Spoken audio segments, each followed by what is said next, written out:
Good morning बच्चों। आज की इस ऑनलाइन क्लास में एक बार फिर से आप सबों का स्वागत है।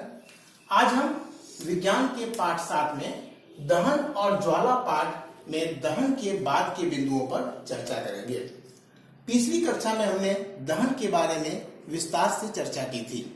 आज हम जिन बिंदुओं के बारे में बात करेंगे वो इस प्रकार हैं: ज्वाला, ज्वाला का कारण, ज्वाला के क्षेत्र, ईंधन, आदर्श ईंधन की शर्त, ईंधन के प्रकार, ईंधन दक्षता, ईंधन का ऊष्मीयमान तथा ईंधन के दहन का पर्यावरण पर प्रभाव। बच्चों, हम अपने आसपास बहुत सारी चीजों को जलते हुए देखते हैं।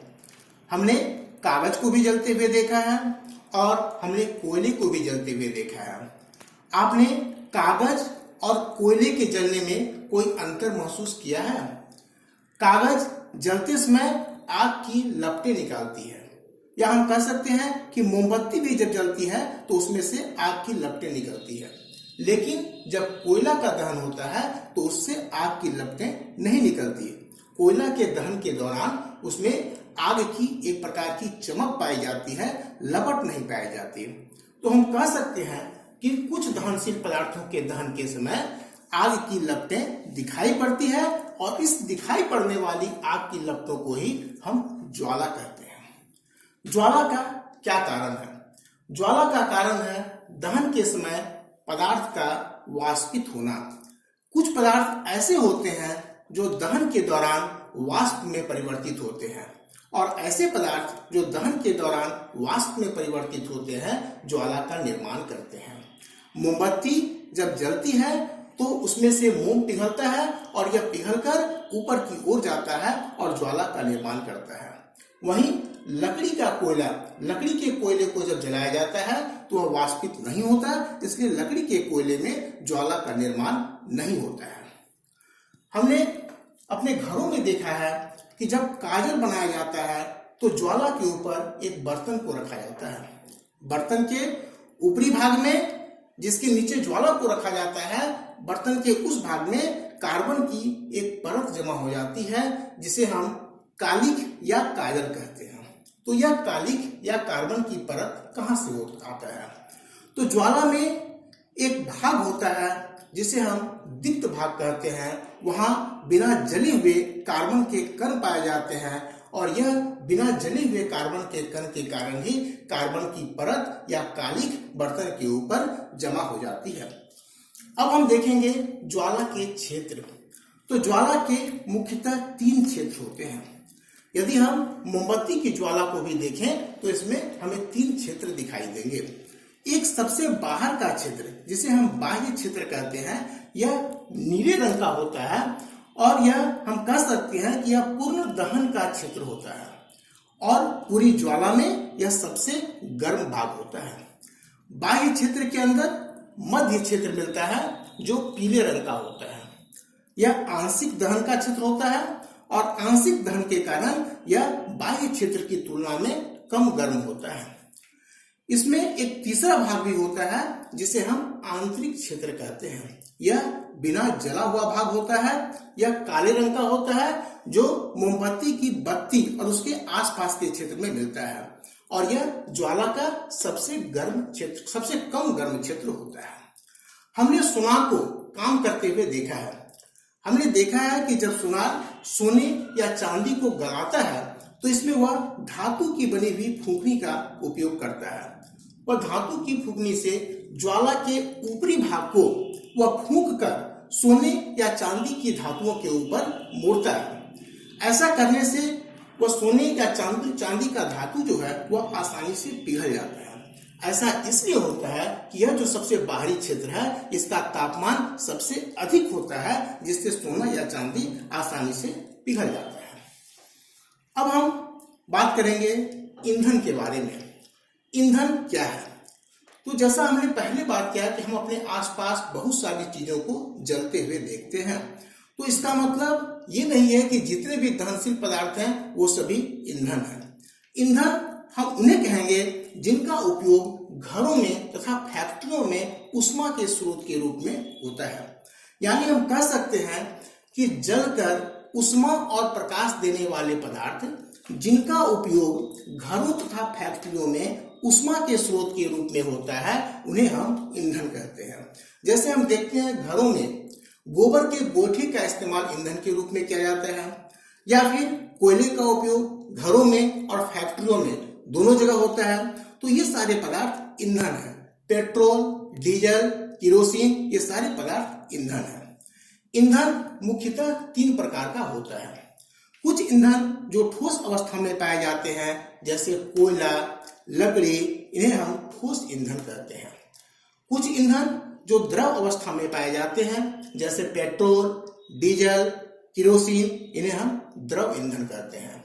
जबकि कुछ ईंधन जैसे एलपीजी, सीएनजी, जो गैसीय अवस्था में पाए जाते हैं, इन्हें हम गैस ईंधन कहते हैं।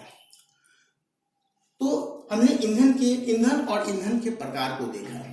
अब हम बात करेंगे ईंधन दक्षता के बारे में। तो ईंधन का उपयोग किया जाता है उससे ऊष्मा प्राप्त करने के लिए। तो कोई भी ईंधन कितना दक्ष है, इसका पता हमें इससे चलता है कि जलने के उपरांत वह ईंधन कितना ऊष्मा हमें प्रदान करता है। जो ईंधन कम जलकर अधिक ऊष्मा प्रदान करता है, उसे हम अधिक दक्ष ईंधन कहते हैं। और ईंधन की दक्षता उसके ऊष्मीय मान के आधार पर मापी जाती है। ईंधन का ऊष्मीय मान को हम परिभाषित कर सकते हैं कि किसी ईंधन के 1 किलोग्राम के पूर्ण दहन से ऊष्मा ऊर्जा की जितनी मात्रा प्राप्त होती है, उसे हम ईंधन का ऊष्मीय मान कहते हैं। इसका मात्रक किलोजूल प्रति किलोग्राम होता है। यदि हम सारे ईंधनों के ऊष्मीय मान को देखें, तो हाइड्रोजन का ऊष्मीय मान सबसे अधिक होता है। हाइड्रोजन का ऊष्मीय मान 1,50,000 किलोजूल प्रति किलोग्राम होता है। तो इस प्रकार ऊष्मीय मान के आधार पर हम कह सकते हैं कि हाइड्रोजन सबसे अच्छा ईंधन है या सबसे अधिक दक्ष ईंधन है।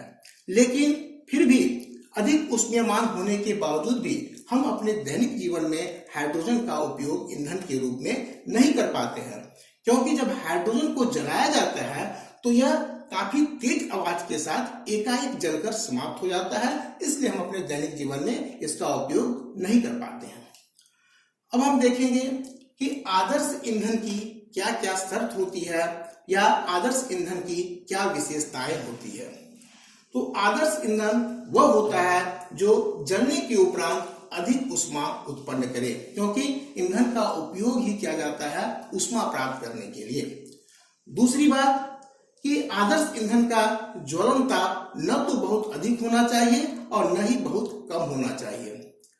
आदर्श ईंधन को सस्ता होना चाहिए और यह आसानी से उपलब्ध होने लायक होना चाहिए। आदर्श ईंधन को जलने के उपरांत ऐसा होना चाहिए कि यह अधिक अपशिष्ट पदार्थ न छोड़ता हो। आजकल हम घरों में एलपीजी का उपयोग करते हैं। एलपीजी एक ऐसा ईंधन है जो जलने के बाद अपशिष्ट पदार्थ नहीं छोड़ता है या बहुत कम छोड़ता है, इसलिए एलपीजी को हम स्वच्छ ईंधन भी कहते हैं। आगे आदर्श ईंधन की विशेषता यह होनी चाहिए कि इसका परिवहन आसान हो, यानी इसे हम आसानी से एक जगह से दूसरी जगह ले जा सकते हो। और अंतिम आदर्श ईंधन हम उसे कह सकते हैं जिसे संग्रह करना आसान हो। तो इस तरह से हमने आदर्श ईंधन की विशेषताओं को देखा। लेकिन व्यवहार में अगर बात करें तो किसी एक ईंधन में यह सारी विशेषताएं मिलना काफी मुश्किल है, या यह इतनी सारी विशेषताएं किसी एक ईंधन में नहीं मिल सकती है। तो वैसी परिस्थिति में वैसा ईंधन जिसमें अधिक से अधिक विशेषता या अधिक से अधिक गुण मिले, उसे हम अच्छा ईंधन कह सकते हैं। अब हम देखेंगे कि ईंधन के जलने का पर्यावरण पर क्या प्रभाव पड़ता है। हम जानते हैं कि जब ईंधन को जलाया जाता है तो पर्यावरण पर इसका काफी हानिकारक प्रभाव पड़ता है। कुछ ईंधन ऐसे होते हैं जैसे लकड़ी, कोयला, पेट्रोल, जिनको जलाने के बाद बिना जले हुए कार्बन के कण मुक्त होते हैं। ये बिना जले हुए कार्बन के कण ये पर्यावरण के लिए काफी खतरनाक प्रदूषक होते हैं। ये श्वसन संबंधी बीमारियां उत्पन्न करते हैं। इनसे होने वाले बीमारियों में दमा एक प्रमुख बीमारी है। जब ईंधन को अपर्याप्त ऑक्सीजन की उपस्थिति में जलाया जाता है तो कार्बन मोनोऑक्साइड नामक एक विषैला गैस निकलता है। यह कार्बन मोनोऑक्साइड इतना विषैला होता है कि यदि मनुष्य इसे श्वसन में अपने शरीर के अंदर ग्रहण करे तो दम घुटने से उसकी मौत भी हो सकती है। इसलिए बंद कमरे में कोयले को जलाकर सोने से मना किया जाता है। ऐसी सलाह दी जाती है कि बंद कमरे में सोते समय कोयले को नहीं जलाना चाहिए। यदि ईंधन को पर्याप्त ऑक्सीजन की उपस्थिति में जलाया जाए तो कार्बन डाइऑक्साइड नामक गैस निकलता है। यह कार्बन डाइऑक्साइड गैस विश्व उष्णन के लिए उत्तरदायी गैस है। जीवाश्म ईंधन को जब जलाया जाता है तो नाइट्रोजन और सल्फर के ऑक्साइड निकलते हैं। ये नाइट्रोजन और सल्फर के ऑक्साइड वर्षा जल के साथ मिलकर अम्ल का निर्माण करते हैं और ये अम्ल जब वर्षा के साथ नीचे धरती पर आते हैं तो इसे हम अम्ल वर्षा कहते हैं। यह अम्ल वर्षा मिट्टी को खराब करता है, इमारतों को खराब करता है, जलाशयों को खराब करता है। इसके अलावा यह फसल को भी बर्बाद करता है। अब हमने यहाँ विश्व उष्णन की बात की, तो विश्व उष्णन क्या है? दिन प्रतिदिन पृथ्वी के तापमान में होने वाली वृद्धि को ही हम विश्व उष्णन कहते हैं। कार्बन डाइऑक्साइड और मीथेन इसके कुछ जिम्मेवार गैस हैं। विश्व उष्णन का क्या परिणाम होता है? तो विश्व उष्णन के कारण यानी पृथ्वी के तापमान में वृद्धि के कारण हिम नदियां पिघलने लगती है। हिम नदियों के पिघलने से समुद्र के जल स्तर में वृद्धि होती है। समुद्र के जल स्तर में जब वृद्धि होती है तो समुद्र के किनारे के इलाके यानी तटीय क्षेत्रों में बाढ़ आ जाती है। वह क्षेत्र बाढ़ग्रस्त हो जाता है और ऐसी स्थिति में ऐसी संभावना होती है कि वे बाढ़ग्रस्त क्षेत्र हो सकता है कि अस्थायी रूप से जलमग्न हो जाए। तो इस तरह से आज हमने पाठ 7 में दहन और ज्वाला के बारे में विस्तार से चर्चा की। अब अगली कक्षा में हम पाठ 8 के बारे में चर्चा करेंगे। धन्यवाद।